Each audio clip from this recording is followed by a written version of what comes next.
चलिए students, goodwill के valuation का हम आज आखिरी मेथड करेंगे और मेथड का नाम है कैपिटलाइजेशन मेथड। ठीक है, अब तक हम लोगों ने दो मेथड किए हैं, एवरेज प्रॉफिट मेथड और सुपर प्रॉफिट मेथड। तो चलिए सीखते हैं लास्ट मेथड और थर्ड मेथड और लास्ट मेथड। ठीक है, गुडविल का मेथड का नाम है कैपिटलाइजेशन मेथड। आइए सीखते हैं कि कैपिटलाइजेशन मेथड से गुडविल की वैल्यूएशन कैसे होती है। एक एग्जांपल से सीखेंगे हम लोग। हम एक बिजनेस चला रहे हैं। सपोज कीजिए कि कपड़े की शॉप है हमारी किसी मार्केट के अंदर। हमने कैपिटल एम्प्लॉयड यानी कि बिजनेस में कैपिटल इन्वेस्टमेंट कर रखी है 2 लाख रुपए की। उस मार्केट का एक ट्रेंड है नॉर्मल रेट ऑफ रिटर्न के हिसाब से कि उस मार्केट में 10% नॉर्मल रेट ऑफ रिटर्न चल रही है। मतलब आपको इसका पता ही है कि नॉर्मल रेट ऑफ रिटर्न का मतलब क्या होता है कि 100 कमाओ और 100 रुपए लगाओ और 10 रुपए कमाओ, है ना। हम पिछले कई सालों के मैंने एवरेज निकाले हैं बिजनेस प्रॉफिट्स के, तो एवरेज आई है मेरे पास 46,000 रुपीज की एवरेज आई है। अब कैलकुलेशन करनी है कैपिटलाइजेशन मेथड से गुडविल की। एक एग्जांपल से अभी समझेंगे इसको। कैपिटलाइजेशन मेथड 2 ढंग से ट्रीट होता है, कैपिटलाइजेशन ऑफ एवरेज प्रॉफिट और कैपिटलाइजेशन ऑफ सुपर प्रॉफिट। दोनों से आंसर सेम आएगा।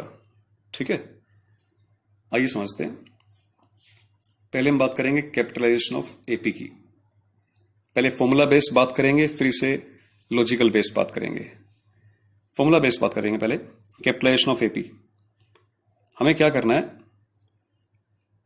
एवरेज प्रॉफिट गिवन है क्वेश्चन में, कैपिटलाइजेशन ऑफ एपी से कैलकुलेट करना है। पहले एक फॉर्मूला अप्लाई करेंगे। फॉर्मूला किस चीज के लिए है? फॉर्मूला है capitalised value of AP calculate करेंगे। इस केस में हम लोग करेंगे कैपिटलाइज्ड वैल्यू ऑफ एसपी। अब कैपिटलाइज्ड वैल्यू ऑफ एपी कैसे कैलकुलेट होगी? Capitalised value of AP formula है एवरेज प्रॉफिट अपॉन में normal rate of return multiply by 100। इधर से कैसे कैलकुलेट होगी? Capitalised value of SP that is super profit upon में normal rate of return into 100। आइए कैलकुलेट करते हैं। एवरेज प्रॉफिट कितना है? 46,000 रुपीज जो हम लोग कमा रहे हैं। नॉर्मल रेट ऑफ रिटर्न है 10%। तो कैपिटलाइज्ड वैल्यू आई है एवरेज प्रॉफिट की 4,60,000 रुपए। ठीक है, अब capitalised value of SP calculate करते हैं। इसके लिए हमें एसपी चाहिए होगा, तो एक बार एसपी का फॉर्मूला अप्लाई करते हैं, that is average profit minus normal profit. Average profit हम लोग कमा ही रहे हैं 46,000 रुपए। नॉर्मल प्रॉफिट आपको कैलकुलेट कर सकते हैं 2 लाख का 10%, जो मार्केट में ट्रेंड है 20,000 रुपए, जो कि हर बिजनेसमैन कमाएगा। तो we are earning the excess profit that is called super profit 26,000 rupees. तो इसको कैपिटलाइज कर लेते हैं। तो कैपिटलाइज वैल्यू आ जाएगी हमारे पास एसपी यानी कि 26,000 अपॉन में normal rate of return 10%। Amount आ जाएगी 2,60,000 रुपए। अब बात करते हैं कि गुडविल कैसे कैलकुलेट होगी। यहां पे गुडविल की वैल्यूएशन होगा, फॉर्मूला रहेगा गुडविल का capitalised value minus capital employed. Capitalised value minus capital employed. इस केस में गुडविल का वैल्यूएशन होगा is equal to capitalised value of SP. Capitalised value कितनी आई है? 4,60,000 रुपए। कैपिटल एम्प्लॉयड कितनी थी? 2 लाख रुपए। 2 लाख डिफरेंस आया 2,60,000 रुपए। That is the value of goodwill. इस केस में कैपिटलाइज वैल्यू कितनी आई है? 2,60,000 रुपए। यही वैल्यू ऑफ गुडविल है। आंसर सेम है। चलिए, ये एक you can say the formula basis पे पैटर्न था। इसका लॉजिक थोड़ा समझने की कोशिश करते हैं, जिससे कि मेथड आपको अच्छी तरह याद रहे, भूले नहीं। एक छोटे से एग्जांपल से लॉजिक समझते हैं इसका। मैं कोशिश करूंगा समझाने की आपको। आप अपने दुकान में शॉप में बैठे हुए हैं, फर्स्ट केस, इस बारे में बात कर रहा हूँ मैं। शॉप में बैठे हूँ मैं, एक पर्सन आता है आपके पास, कहता है सर मैंने भी आपकी तरह कपड़े की शॉप ओपन करनी है, सो मुझे बताइए कि मुझे भी आपकी तरह ही प्रॉफिट कमाने हैं, कैपिटल इन्वेस्ट करनी है, तो मुझे कितनी कैपिटल इन्वेस्ट करनी पड़ेगी? मुझे भी आपकी तरह प्रॉफिट कमाना है, मुझे भी आपकी तरह एवरेज प्रॉफिट कमाना है 46,000 रुपए का, मैंने भी आपकी तरह प्रॉफिट कमाना है 46,000 रुपए का। प्लीज बताइए मुझे कि मुझे कितनी कैपिटल एम्प्लॉयड चाहिए, मुझे कितनी कैपिटल इन्वेस्ट करनी है। आपने कहा अच्छा, बड़ा सिंपल सा ट्रेंड है, normal rate of return market में कितना चल रहा है? वो कहता है जी 10% चल रहा है।